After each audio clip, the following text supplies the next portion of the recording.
Hello and welcome to the Behind the Stripes football webcast, Spring Football Edition. This is sports editor Joe Walljasper along with Tribune football beat writer Dave Matter.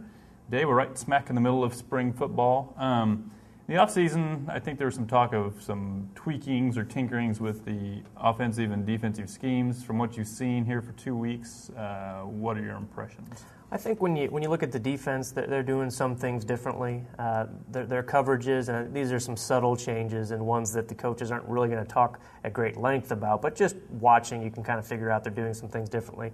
They're being more aggressive with their cornerbacks and pass coverage. They're playing closer to the line of scrimmage. Not every play every day, but occasionally. And in some certain situations and on third down and in the red zone. So they're letting their corners be more aggressive. And I've talked to Cornell Ford, the cornerbacks coach, about that. He was very upfront about it. He decided that he would like them to play that way this year. He's kind of been given the green light to let them be more aggressive, be in more man coverages. And he said it's more a reflection of the talent and the experience they have at those positions. They're six deep there. They've got two guys that have started for multiple seasons now. If you talk about both of them, Carl Geddes, who's going into his fourth year as a starter, and Kevin Rutland, who started every game last year. So I think they trust those guys. It's kind of risky to play that style every play, and I don't think they will. I think we'll still see them in a lot of zone coverages at times, just depending on the matchup. But I think on defense, that's a big change. Offense, really haven't seen much that's very different. Mm-hmm. I think when you have as many new players as they do at the receiving core and a couple guys new on the offensive line, you tend to stay kind of vanilla this time of year. They talked about, Gary Pinkel talked to me before spring about going with more formations that have two running backs on the field at the same time. Mm-hmm. Well, they only have two healthy guys through the first 3 weeks of spring, and Derek Washington and Kendall Lawrence, so you're kind of limited there in what you can do. They only have 3 scholarship tailbacks on the team right now anyway. So we haven't seen a whole lot of that. One thing that we saw a little bit last year that they're doing some now is they're using the tight end in some different roles. You'll see them kind of as an H-back where they go in motion and help block at the point of attack. And that's really kind of inside baseball technical stuff. But I think you'll see them use their tight ends in different ways than the standard tight ends we've seen over the years with Martin Rucker and Chase Kaufman, just because they have different kind of athletes there now. Mm-hmm. I guess in my mind, really the only position that spring football has much long-term ramifications is the quarterback positions, because that's the one that once the depth chart gets set, it's hard to dislodge someone and you don't have many chances. So just kind of discuss how you see that situation playing out. Obviously, Blaine Gabbert is a starter, but below him, it seems like it's a little bit up for grabs. Yeah, and this is kind of an annual storyline with Missouri in the spring, which I think is a sign of that they have good line of succession at quarterback. They always know who the starter is going to be, and it's just a matter of sorting out the depth behind them. And I think it's kind of wide open. Jimmy Costello was back. He was the former walk-on who was number 2 last year. He's been the number 2 throughout camp, throughout the spring. The 2 freshmen are in there getting some reps, both guys that graduate from high school early, James Franklin from Dallas and Gabbert's little brother Tyler. Right now it seems like Franklin has the edge.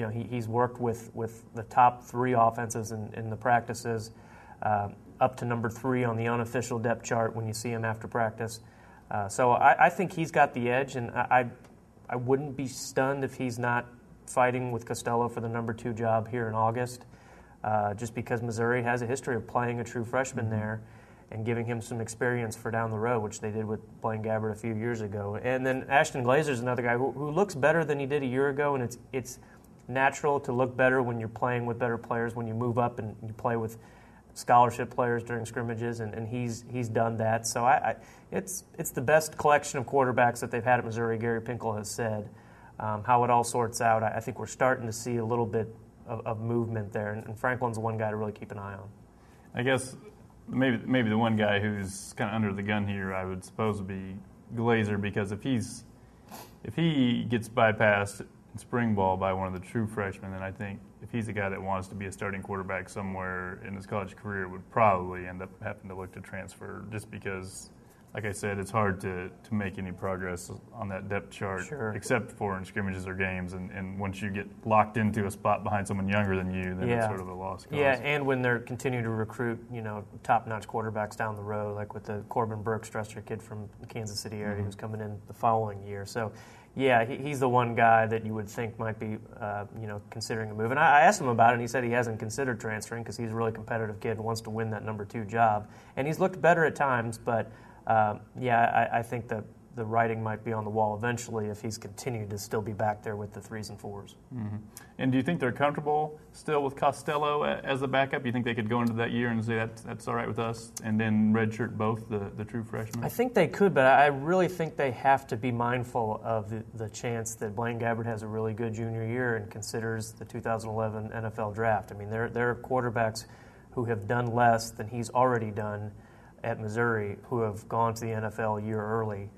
Josh Freeman comes to mind. Jevin Sneed from Mississippi this year, he threw 20 interceptions and had a really down junior year, and he came out, and he's not going to be a first-round pick, but Blaine will have that opportunity just because of his size, his arm strength, everything he's got going for him. So they have to keep that in mind when they're figuring out who's going to play this year, because they would prefer to have somebody with a little experience like Franklin would if he gets in a little bit this year. So we'll see how that develops. Okay. Other than the quarterback position, maybe some of the guys that have jumped out at you as kind of impressing you in the spring that you didn't know a whole lot about before? Well, we've known a lot about Derek Washington, but he looks a little bit lighter, looks a little bit quicker at tailback. He had last year was coming off of knee surgery, and then during the year he said he kind of tweaked the other knee too, so he's never really felt like he was at 100%. He's about 8 pounds less now than he was during the year, and the lighter approach he feels like is good for him. And so he's looked quicker. He'll never be a fast, blazing tailback, but he's looked quicker at times. So I think he's poised to have a good year. They're running the ball better than he did a year ago, at least. Some of the receivers, I think, are starting to kind of emerge as the guys that Gabbert can develop some chemistry with. Jarrell Jackson has always been kind of that complimentary guy in the past. He stepped up a little bit last year when Jared Perry went down, but he's a guy they're really focusing on as being the playmaker of this group. He lines up in that slot position that Jeremy Maclin and Denario Alexander played. And he's a guy you can use in a lot of different ways, running the ball, on the sweeps and reverses, kind of getting mismatches with linebackers over the middle. So he's a guy to watch for sure. Michael Agnew's another one, a tight end in the mold more of a Kaufman or Rucker physically. He's a better athlete than the other tight ends that they have on the roster currently. But I think he's a guy that can catch 50 passes in this offense and be a weapon just because he's so big and a pretty decent athlete. And some other young receivers too. LaDamian Washington was a freshman a year ago. Looked like he was going to have a chance to play. They ended up redshirting him. He's splitting reps at one of the outside receiver positions with another young guy, Rolandus Woodland, who missed the last scrimmage because of a concussion, and Washington stepped in and played pretty well, I thought. So I think those two will... I liked him in the fall. It seemed like he was a little too skinny, but he did some things. Yeah, he's packed on a little bit of weight, and I think those two, if anything, will be pretty even going into the year. And I think on the other side of the ball, Alden Smith always looks good. He's just dominant at times at the defensive end position. It'll be interesting to see if they can develop some more guys alongside that line, because I think he's going to be a known quantity this year, and teams are going to really, try to protect their quarterback against him with 2 or 3 linemen. Behind him, Xavier Gooden at linebacker. He tested as the fastest guy on the team, or tied for the fastest 40 time in the offseason, and he's a big, rangy, athletic linebacker. I don't think he'll step right in and replace Sean Weatherspoon, all that production, but he's got the ability to be a really good player there. And then in the secondary, I mentioned him earlier, but Kevin Rutland, he's got 3 interceptions in 2 scrimmages. They need a playmaker at that position just to lock up with a good receiver and make some plays on the ball. And I think with this new approach, and with him having some experience, he's been a guy that I think can be a really good player at that position. But we'll see. It's a lot different when they're going up against each other every day in practice. The defense knows the personnel across the line so well. They know the plays pretty much. So it's easy to kind of get fooled into thinking, wow, this defense is going to be really good. Well, they know what's coming a lot of the times. When they start keeping score for real is the time to really figure out how good this defense can be. I think I would be more worried if I was a Missouri fan if the offense was moving the ball over the place on the defense, because I think you know a little bit more about what you got with the offense anyway. Lastly, the black and gold game coming up in 2 weeks. Just maybe a couple storylines to watch there in that game. Well, I think you start with Blaine Gabbert, and he hasn't had the best spring, and I'm sure he'd be the first to admit that. He's still kind of feeling out things with these receivers.